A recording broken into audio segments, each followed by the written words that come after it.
Okay, have you ever had one of those moments where you react to something and you immediately think, whoa, where did that come from? A reaction that just doesn't feel like you? Well, today we're going to dive into a really powerful psychological idea that helps explain some of our most confusing and sometimes most challenging behaviors. And to really get at this, I want to start with a question, especially for anyone out there who's been through a really long period of intense stress or chaos. This one's going to hit home. You work so hard to get to a place of calm, right? But the second you get there, the moment things are quiet, it feels wrong. It's unsettling, maybe even a little bit scary. Why does that happen? Well, the answer is fascinating, and it's buried deep inside us. Yeah, this feeling, it's a real thing. It's this strange paradox that a lot of people who've dealt with trauma know really, really well. And honestly, just understanding it is the first major step toward feeling genuinely okay. So, what is going on here in our bodies? Well, when you're under stress for a long, long time, your nervous system basically gets stuck in the on position. That's survival mode. Your brain has literally been rewired to constantly be on the lookout for the next bad thing, and it has a really hard time powering down. Does any of this sound familiar to you? That constant buzz of anxiety, the feeling that you just can't relax, or that need to keep busy all the time? I want to be really clear. These are not character flaws. These are your body's smart, adaptive responses that it learned to keep you safe in the past. And here is the absolute core of it, the main takeaway. Your body has learned to equate the feeling of stress, that hyper-alertness, with being safe. Because when you were on guard, you were ready. So now, by contrast, peace feels vulnerable. It feels like the quiet right before something bad happens, and your brain just freaks out. Now, this whole response is tied to a much bigger, much deeper part of our personality, a hidden part. And to really get it, we need to bring in the work of the absolute genius psychiatrist, Carl Jung. Jung gave us this incredible concept he called the shadow. The easiest way to think about it, it's your personal dark side. It's like a container where you stuffed everything about yourself that you decided was bad or unacceptable. Your anger, your jealousy, your laziness, your fear, all shoved down deep into your unconscious mind. I just love this quote from the poet Robert Bly. It gives you such a perfect image, right? This invisible bag that we start filling up when we're little kids, just dragging it around behind us for the rest of our lives. Think about it. When you were a kid and a parent or a teacher told you to stop being so angry or so loud or so needy, what did you do? You learned really fast to hide that part of yourself so you could still get love and approval. And boom, that part went straight into the shadow bag. But here's the thing, it doesn't actually go away. And that is where the trouble really starts. Because hauling that heavy bag around without even knowing it's there, it comes with a huge cost.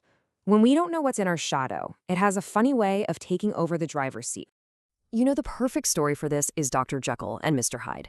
Dr. Jekyll is our public face, right? The good, respectable person we believe we are. But Mr. Hyde, he's the shadow. He's all those impulses we've pushed down, and when we deny him, he erupts and causes absolute chaos. So how in the world do you even find your shadow? Well, Jung gave us a giant clue. He said to pay really, really close attention to the people who just drive you up the wall. The ones that trigger a massive emotional reaction in you. That irritation, that's a signpost pointing right back at you. There's a name for this. It's called projection. We take the parts of ourselves we can't stand, the stuff we've disowned and put in the bag, and we see them like they're on a giant movie screen in other people. So if that arrogant guy at work makes you furious, there's a good chance you're looking at a piece of your own unowned shadow.